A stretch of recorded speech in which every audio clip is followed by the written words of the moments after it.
معذرت سے کہوں گا کہ والد نے یہ ذہن بنا لیا ہے کہ بس اس بچے کی تو میں ضد توڑ کے ہی رہوں گا، دیکھنا اخبار میں بھی دوں گا، آگ کیا، آگ کر دیا، ختم، اس کو میں نے یہ کر دیا، اس کو نہیں۔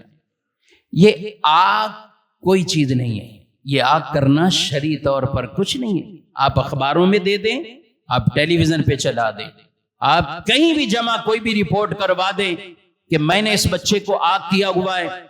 وراثت سے آگ بچہ نہیں ہوتا۔ جو بچے والدین کے نافرمان ہیں کہ ماں باپ اس اسٹیج پر پہنچ جائیں کہ بچوں کو آگ کریں، وہ بچے گناہگار ہو رہے ہیں، وہ گناہگار ہیں، نافرمان ہیں۔ مگر آپ کے اس ڈاکومنٹس کی کوئی شرعی طور پر ویلیو نہیں۔ قانونی ہو سکتی، آپ کہیں کہ ہمارے تحفظ مل گیا قانونی طور پر، لیکن ہم نے یہاں کی عدالتوں کو جواب نہیں دینا، آگے اس عدالت کے لیے جواب تیار کرنا ہے۔ اس لیے آگ کرنے کی شرعی کوئی حیثیت نہیں ہے کہ اب والد کوئی کہے کہ میں نے اولاد کو آگ کر دیا، اب یہ گئے اور بس ختم ہو گئے۔ تو یہ معاملات ہمیں جب بھی اتنا بڑا آپ فیصلہ کر رہے ہو، مجھے حیرت ہوتی بعض پر، اتنا بڑا فیصلہ کر رہے ہیں، یہ بھی نہیں سوچتے کہ یار ہم مسلمان ہیں، اللہ رسول کی تعلیم ہمارے پاس ہے، پوچھیں تو صحیح کسی سے جا کے۔ ہم نے یہ فیصلہ اپنی من پسند یا اپنی ٹھنڈ کے لیے ہم نے کر دیا، کسی سے پوچھ تو نہیں، کسی عالم سے۔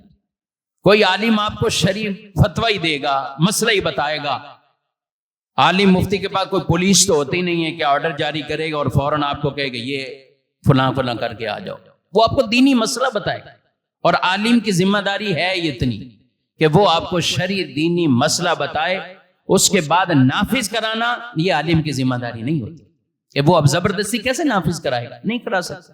اس کا کام ہے آگاہ کر دیا، جو منصب اللہ رسول نے اس کو عطا فرمایا اس کے مطابق دینی بات۔ تو اس لیے آگ کرنا میرے بھائیوں شرعی طور پر اس کی کوئی حیثیت نہیں، کوئی حیثیت اس کی نہیں کہ آپ بچوں کو کہیں کہ ہم نے آگ کر دیا ہے اور یہ بچے ہماری وراثت سے محروم ہو جائیں گے۔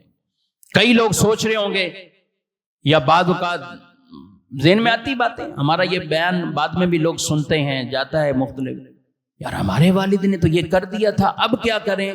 تو اولاد کے لیے شرعی حکم یہی ہے، اگر والد غلطی کر گئے تو آپ ایسا نہ کرو، آپ جو شرعی طور پر تقسیم ہے وہ تقسیم کر دو، والد کے لیے مغفرت کی دعا کرو، اللہ اس کے گناہوں کو معاف فرمائے۔